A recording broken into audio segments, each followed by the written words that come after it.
Praise the Lord. परमेश्वर आप सबको बहुत आयत आशीष दे। आज एक और बार परमेश्वर की वचन से हम कुछ सीखने के लिए जा रही है। मेरे विश्वास से हम रोज करने वाला इस बातों से आपकी व्यक्तिगत रिश्ते परमेश्वर की वचन के साथ और गहराई में जा रही है। आज वचन संहिता 14 से कुछ बातों को हम सीखने के लिए जा रहे हैं। उसका हेडिंग में से लिखा है मनुष्य की मूर्खता और पाप। ये दाऊद की भजन संहिता है। भजन संहिता का शुरुआत की हर भजन संहिता दाऊद की भजन संहिता, उसकी हर भजन संहिता का सिचुएशन किसने लिखा ये कभी कभी हमको समझ नहीं आती, लेकिन ये पढ़ते पढ़ते एक बात समझ आ रही है। ये आज की स्थिति को समझकर बहुत हजारों साल पहले परमेश्वर की पवित्र आत्मा की प्रेरणा के द्वारा दाऊद ने लिखा वो एक भजन संहिता है। इसकी शुरुआत में ऐसे लिखा है, मूर्ख ने अपने मन में कहा है कोई परमेश्वर है ही नहीं, वे बिगड़ गया उन्होंने किन्होंने काम किया है, कोई सुकर्म नहीं है।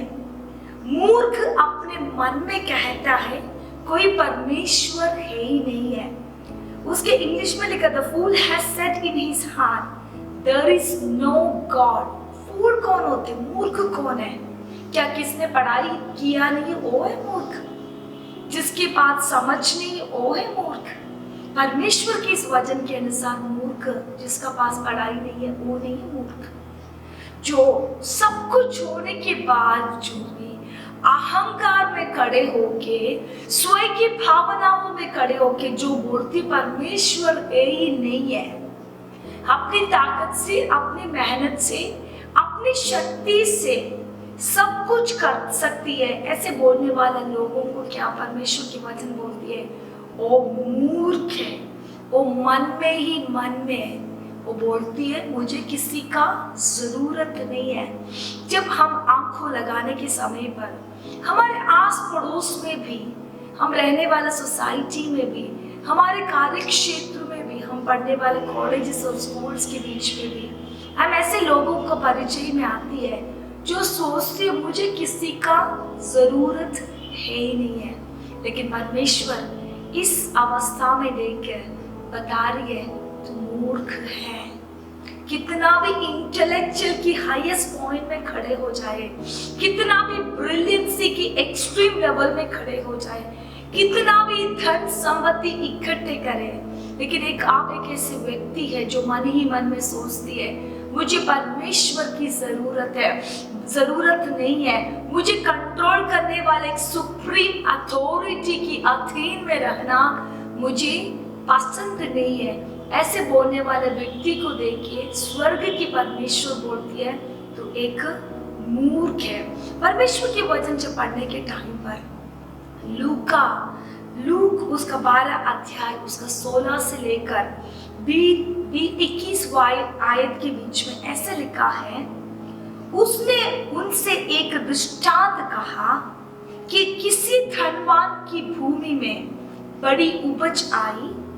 तब वो अपने मन ही विचार करने लगा कि मैं क्या करूं, क्योंकि मेरे यहाँ जगह नहीं है जहाँ अपनी उपज अंतिम रखूं। और उसने कहा मैं ये करूंगा, मैं अपनी बकरियों तोड़कर उनसे बड़ी बनाऊंगी और वहां अपने सब अन्न और संपत्ति रखूंगा और अपने प्राण से कहूंगा कि प्राण तेरे पास बहुत वर्ष के लिए बहुत संपत्ति रखी है, चैन कर खा पी सुख से रह। परंतु परमेश्वर ने उससे कहा, हे मूर्ख, इसी रात तेरा प्राण तुझसे ले लिया जाएगा, तब जो तूने इकट्ठा किया है वो किसका होगा? ऐसा ही वही मनुष्य भी है जो अपने लिए धन बटोरता है परंतु परमेश्वर की दृष्टि में धनी नहीं है। इधर परमेश्वर यीशु मसीह ने एक दृष्टांत अपने चेलों को सिखा रही है। एक धनवान था, उसको उस साल की भूमि में बड़ी उपज हुआ।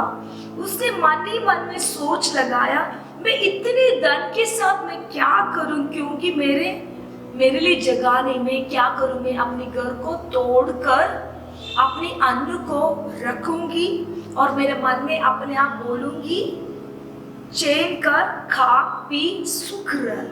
लेकिन परमेश्वर उस जीवन को देख के बताते, हे मूर्ख, आज रात के समय पर तेरे प्राण को मैंने छीन लिया है तो तू अपनी संपत्ति से क्या करूंगी। आज की दुनिया की अवस्था को देख के परमेश्वर भी ये पूछना चाहते हैं, हे मूर्ख, तूने अपने धन के लिए, अपनी संपत्ति के लिए, आने वाला कल के लिए बहुत कुछ जोड़ने के बाद तेरे प्राण की रक्षा करने के लिए तूने भूल गया है तो इस धन संपत्ति क्या तुझे मदद करेगा। परमेश्वर को सुनने वाला मेरे प्रिय जन से मैं बताना चाहती है, जब हम आंख उठा के चलने के टाइम पर शून्यता से परमेश्वर ने हम सबका परिवारों को उठाया। हम सब पीछे मुड़ने के समय पर हमारा 2-3 पीढ़ी के पहले एक गरीबी की अवस्था था, एक शून्यता की अवस्था था, जिसमें हमारे साथ खड़े होने के लिए कोई भी नहीं था। बड़ी गंभीरता की अवस्था से चला हुआ लोग हैं। लेकिन वो माँ बाप क्या करते थे, पूर्वजन परमेश्वर का सच्चाई को जानकर बड़ी वफादारी में परमेश्वर के लिए खड़ा, परमेश्वर के लिए अपनी आयु, अपने प्राण को समर्पण किया, बड़ी खराई के साथ परमेश्वर के साथ चला। खुदा ने अपनी वायदा के अनुसार अपने पीढ़ियों को आशीष दिया।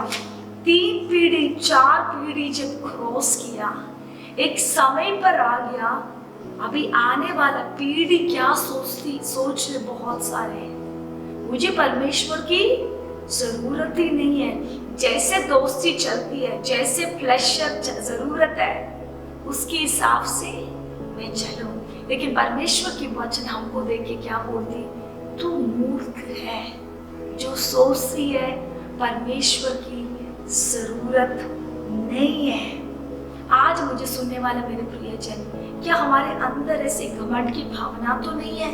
हम अपनी ताकत से, अपनी क्षमता से, अपने पढ़ाई से, अपने ब्रिलियंसी से सब कुछ हासिल कर सकती है, ऐसे एक सोच, छोटा सा भी एक जड़ हमारे अंदर आ गया है तो परमेश्वर की पवित्र आत्मा हमारे जीवन से बता रही है, हम तो कुछ भी नहीं है, मिट्टी के समान है।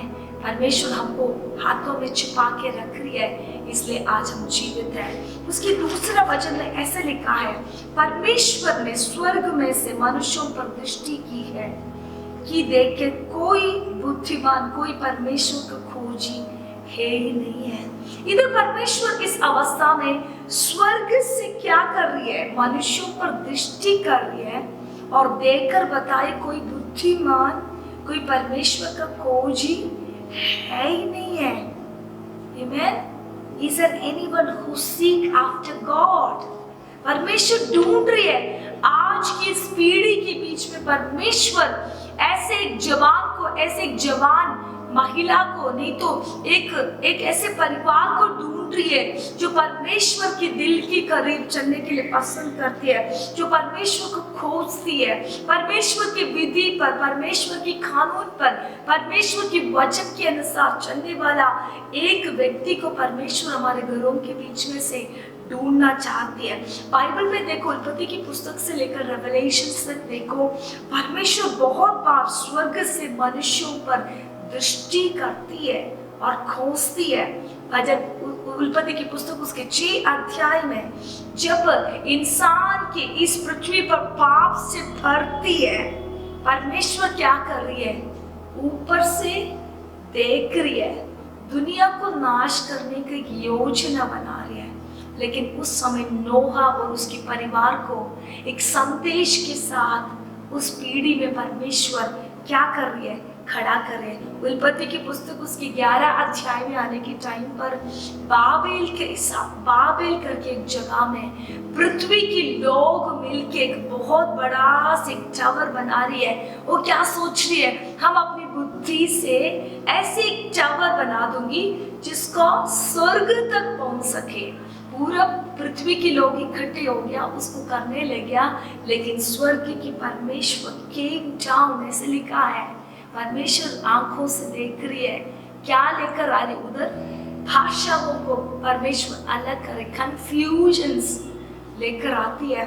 जब उत्पत्ति की पुस्तक 18 अध्याय में आने के टाइम पर सोदोम गोमोरा एक बहुत फर्टाइल लैंड था जिसमें लौट रहती थी, लेकिन उस देश के लोग अपने पाप इतना भर गया, इतना गंदगी बढ़ने के टाइम पर अगेन क्या हो रहा है, I am going down to see the earth, मैं नीचे उतर के जाकर इस पृथ्वी पर लोगों की एक्शंस को देखने के लिए जा रही है।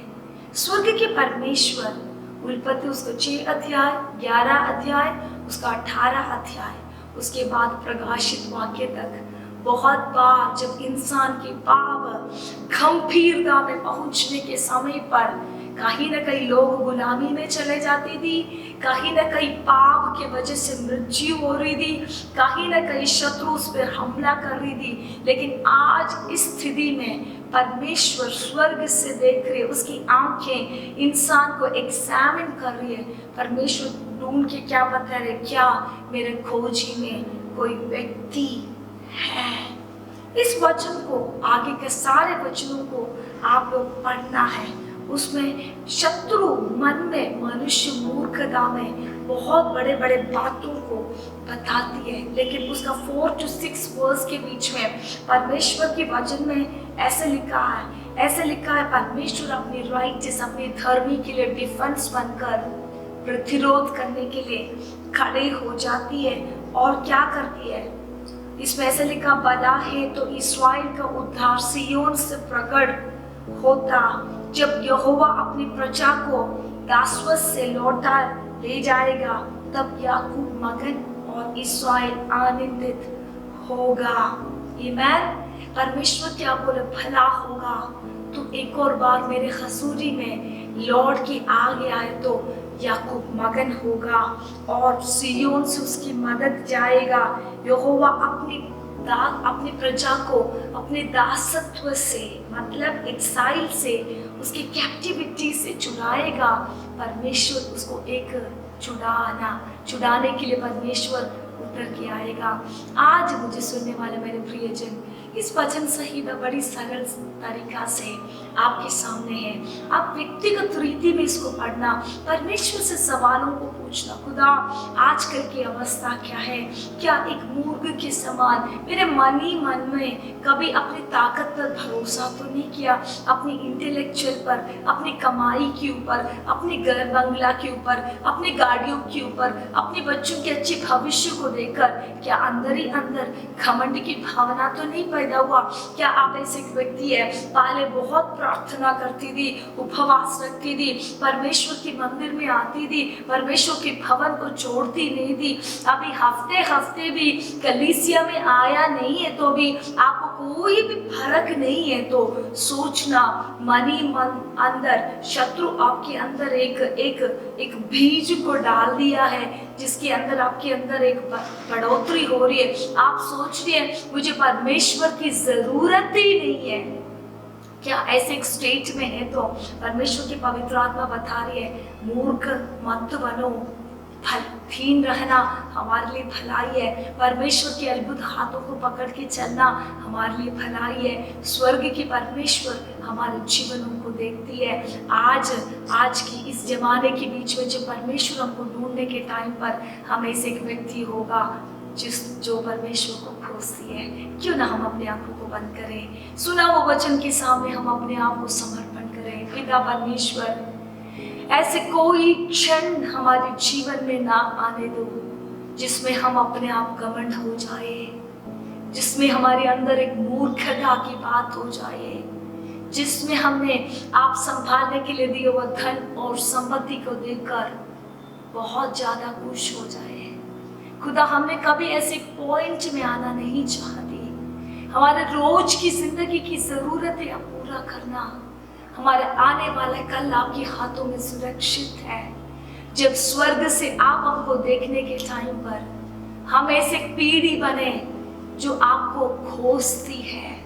हमारे व्यक्तिगत जीवन में आपके साथ की रिश्ता इतने गहरा हो सके सियोन से हमारा मदद हो जाए, हमारे लिए डिफेंडर बनकर आप उतर के आए पिता। आपने हमारा प्रार्थना सुन लिया, धन्यवाद हो। वे प्रार्थना मानते हैं प्रभु यीशु मसीह के नाम से। Amen, amen, amen. God bless you.